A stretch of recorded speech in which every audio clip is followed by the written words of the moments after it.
नेनुआ में जब आप इस तरीके से मसूर दाल डाल के ये वाली रेसिपी बनाएंगे ना, तो हफ्ते में 2 से 3 दिन आपको मार्केट से नेनुआ खरीद के लाना ही पड़ेगा, क्योंकि घर में सबको ये रेसिपी खूब पसंद आने वाली है।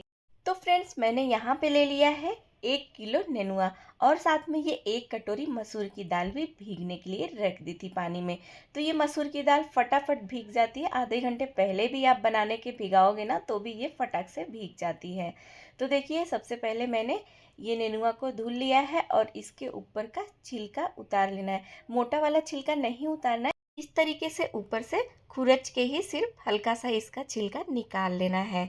तो देखिए, सारे नेनुआ का छिलका मैंने इस तरीके से ही निकाल लिया है। तो अब यहाँ पे हम लेंगे मिक्सर जार, और ये जो दाल हमने भिगा के रखी थी उसको डाल देना है और पानी निकाल लेना है। पानी बिल्कुल नहीं डालना है इसमें। साथ में हम डालेंगे यहाँ 7 से 8 लहसुन की कलियाँ, एक टुकड़ा छोटा अदरक का, 3 से 4 हरी मिर्च और एक प्याज छोटी कटी हुई। अब सारी चीज़ों को पीस के पेस्ट बना लेना है, और पीसते टाइम भी पानी का इस्तेमाल नहीं करना है दोस्तों। बिना पानी के ही देखिए कुछ इस तरीके से ये गीला ही पिसेगा। तो अब इसमें हम डाल देंगे थोड़ा सा हींग का पाउडर, साथ में जीरा डालेंगे, टेस्ट के अनुसार नमक डालेंगे, और धनिया का पाउडर डाल देंगे आधा चम्मच जितना। ये सारी चीज़ों को डालने के बाद अच्छे से मिला लेंगे। ये पेस्ट बन के तैयार हो गया है दोस्तों। तो आप चाहे तो इस पेस्ट में थोड़ा सा प्याज कटा हुआ डाल के बहुत टेस्टी सा भजिया यानी कि पकौड़े भी तल सकते हैं। मैं पकौड़े की रेसिपी भी ज़रूर शेयर करूँगी आपसे। तो चलिए, पहले हम नेनुआ वाली रेसिपी बना के तैयार कर लेते हैं।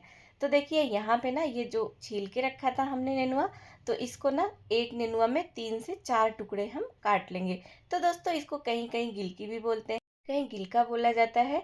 मैं यूपी से हूँ तो मेरे यहाँ इसको नेनुआ बोलते हैं। तो देखिए, मैंने सारे नेनुआ को इस तरीके से कट कर लिया है। अब बीच में से इस तरीके से मैं चाकू की सहायता से ऐसे कट लगा दूंगी, जैसे हम भरवा बैगन करेला बनाने के लिए कट करते हैं ना, सेम उसी तरीके से नेनुआ को भी बीच में से कट कर देना है। अब इसमें ये जो मसाले मतलब पेस्ट बना के हमने मसूर की दाल वाली रखी है, उसको एक एक चम्मच जितना भर देना है। तो यहाँ मैं चम्मच से माप नहीं रही हूँ, हाथ से ही ऐसे डाल दे रही हूँ, जितना इसमें आ रहा है उतना पेस्ट इसमें भर दे रही हूँ। तो यहाँ पे ये मैंने पूरा रेडी कर दिया है। तो देखिए, ये देखने में अभी से कितना बढ़िया लग रहा है। तो अब एक पैन में हम डालेंगे सरसों का तेल। 2 से 3 चम्मच, ज़्यादा तेल नहीं डालना है, 2 से 3 चम्मच तेल में ये बन के रेडी हो जाएगा। और इसको ना पैन में एकदम बढ़िया से फैला देना है। आपको ऐसे कोई कढ़ाई भी ले रहे होंगे तो इसी तरह से चौड़ी तले वाली कढ़ाई लीजिएगा, क्योंकि इसको फैला के हमें पकाना है यहाँ पे, और कम आंच पे ही इसको पकाना है दोस्तों। तो देखिए, यहाँ पे मैंने सारे नेनुआ को अच्छे से फैला दिया है। अब इसको ढक के हम पकने के लिए छोड़ देंगे, कम आंच पे ये धीरे धीरे पकेगा। बीच बीच में ऐसे चेक करते रहेंगे कि ये जले ना। तो ये देखिए दोस्तों, जो ये पेस्ट था ना, ये थोड़ा सा अब कड़क हो गया है। जैसे जैसे पकेगा कम आंच पे, ये अंदर से कड़क होते जाएगा। तो ये ज़्यादा पलटने की ज़रूरत नहीं। अगर आपको लगे कि कोई जल रहा है नेनुआ, तो उसको आप थोड़ा सा पलट सकते हैं, नहीं तो कम आंच पे छोड़ दीजिए, एकदम बढ़िया से ही पकने। आप पलटने की कोशिश करेंगे तो इसके सारे मसाले बाहर निकल जाएंगे। तो देखिए, अगर पलट भी रहे हैं, जल रहा है, आपको लग रहा है कि पलटना चाहिए, तो एकदम आसानी से आराम से पलट लिए। यहाँ पे देखिए दोस्तों, मैंने 3 टमाटर बड़ा काट के लिया हुआ है। साथ में अलग से मैंने लिया है ये प्याज, लहसुन और अदरक। तो प्याज, लहसुन, अदरक का पेस्ट बना लेंगे, इसको हम अलग बनाएंगे। और जो हमने टमाटर काट करके रखा है उसका पेस्ट हम अलग से बना लेंगे। मतलब दोनों एक में ही मिक्स नहीं करना है, अलग अलग पेस्ट बना के तैयार कर लेना है। और हमारा जो नेनुआ है दोस्तों, वो साइड में पक रहा है। यहाँ पे हम आगे ग्रेवी की तैयारी कर लेते हैं। तो अब एक दूसरी कढ़ाई गैस पे चढ़ा दी है, इसमें 2 से 3 चम्मच सरसों का तेल डाल दिया है। तड़के के लिए मैंने थोड़ा सा जीरा, 3 4 काली मिर्च, 1 2 लौंग डाल दिया है। जीरा अच्छे से तड़क जाए तो ये जो प्याज और लहसुन अदरक का हमने पेस्ट तैयार किया था, उसको डाल देंगे। 3 से 4 मिनट तक भूनेंगे कम आंच पे, बीच बीच में चलाते रहेंगे जिससे मसाले जले ना। जब थोड़ा सा ये पक जाएगा, जो टमाटर वाला हमने पेस्ट बना के तैयार किया था, उसको भी डाल देंगे। तो इस तरीके से दोस्तों अलग अलग डालने से ना सब्जी का कलर बहुत बढ़िया से आता है, और प्याज भी पहले अच्छे से पक जाता है, मतलब कि मसाले बढ़िया से एकदम पक जाते हैं। तो अब इसमें हम थोड़े से मसाले और ऐड करेंगे। तो यहाँ पे 1 चम्मच डाल रही हूँ मैं गरम मसाला का पाउडर, साथ में हल्दी पाउडर, टेस्ट के अनुसार नमक, मिर्च जितना खाते हैं आप कम ज़्यादा तीखा डाल सकते हैं। मिर्च भी डाल दिया है। सारी चीज़ों को बढ़िया से मिक्स करना है और फिर से मसालों को ढक के पकाना है जब तक मसालों में से तेल अलग ना हो। तो देखिए 2 से 3 मिनट फिर से पकाया था और मसाले में से तेल एकदम अलग होने लगा है।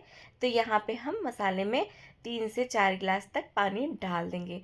तो ये वाली ग्रेवी दोस्तों हमें थोड़ी सी पतली ही रखनी है, उसी हिसाब से पानी डाल देना है। मैंने यहाँ पे 4 गिलास जितना पानी डाल दिया था और ये जितना सब्जी बनेगा दोस्तों ये 5 से 6 लोगों के लिए आराम से बन के रेडी होगा। तो देखिए दोस्तों ये नेनुआ जो था ना वो बहुत बढ़िया से पक चुका है, मतलब बिल्कुल भी कच्चा नहीं है। कोई कोई ये जो मसाले थे वो निकल भी गए हैं। तो ये नेनुआ ना दोस्तों आप इस तरीके से भी इसमें हल्के से ऊपर से गरम मसाला, हल्दी, मिर्ची डाल के इस तरीके से भी सूखा खा सकते हैं। तो मैं यहाँ पे ग्रेवी वाली बना रही हूँ, तो आपको जैसे पसंद आए दोनों ही तरीके से बहुत बढ़िया लगता है। आप इस तरीके से सूखी सब्जी भी बनाना चाहते हैं तो सिर्फ इसमें ऊपर से इसी सूखे नेनुआ में आपको हल्दी पाउडर, धनिया पाउडर, गरम मसाला पाउडर, मिर्च पाउडर डाल के पका लेना है। और अगर ग्रेवी वाला बनाना चाहते हैं तो इस तरीके से ग्रेवी वाला बना लीजिए। तो देखिए दोस्तों पानी डालने के बाद ये जो नेनुआ था वो मैंने डाल दिया था और फिर ग्रेवी पकने तक इसको साथ में ही पका लिया था। तो ये नेनुआ के साथ मसाले बहुत बढ़िया से घुल जाते हैं।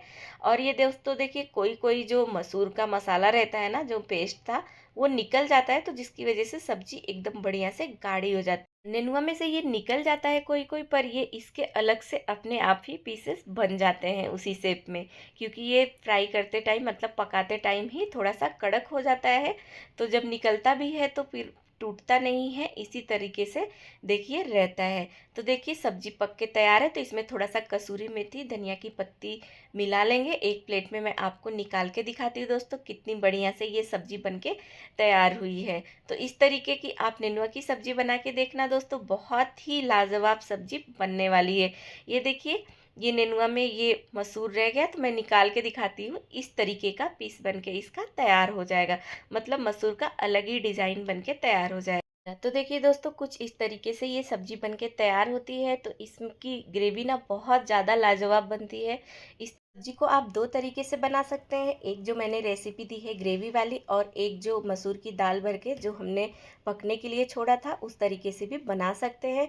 दोस्तों जब आप इसमें नेनुआ में ये मसूर की दाल भर के पकाएंगे पैन में, तो थोड़ा सा नेनुआ में पानी छोड़ता है, तो फिर वो बाद में सूख जाता है, नेनुआ पक जाता है।